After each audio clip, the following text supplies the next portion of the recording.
Et bien salut à toutes et à tous, aujourd'hui on se retrouve pour une nouvelle vidéo. Aujourd'hui donc nouveau débrief après le match donc Paris Saint-Germain contre le Stade Brestois. Donc comme on l'a bien vu, donc le Paris Saint-Germain s'est imposé très logiquement 3 buts à 0. Comme je l'avais prédit dans ma vidéo pronostic, j'avais pronostiqué le 3-0.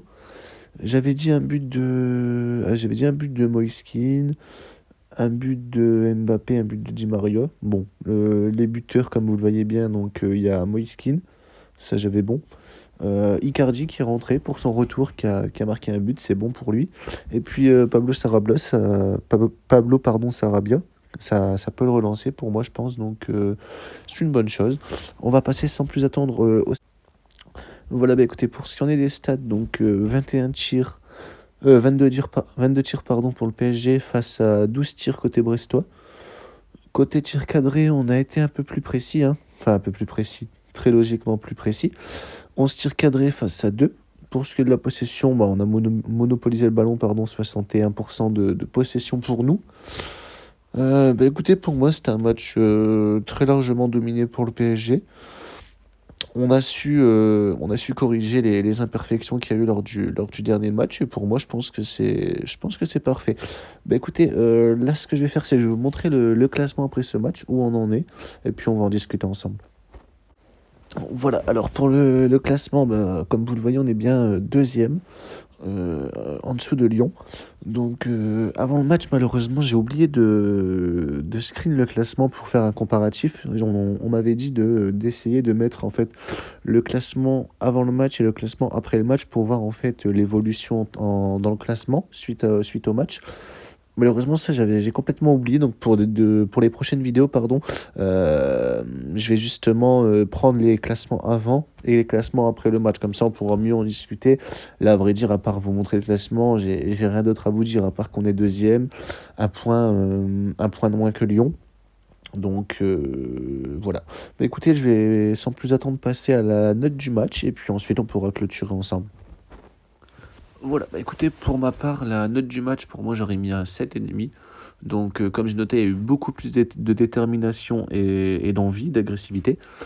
Par contre, on n'a pas su montrer justement être agressif, pardon, et être déterminé pendant tout le match. On a fait ça pendant la première période où vraiment on a vu un PSG très motivé.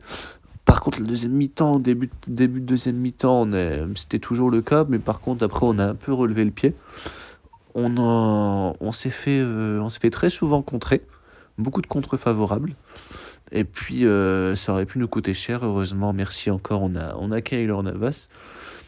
Mais sinon, franchement, Brest, ils ont bien tenu le match. Franchement, ils étaient loin d'être dégueulasses.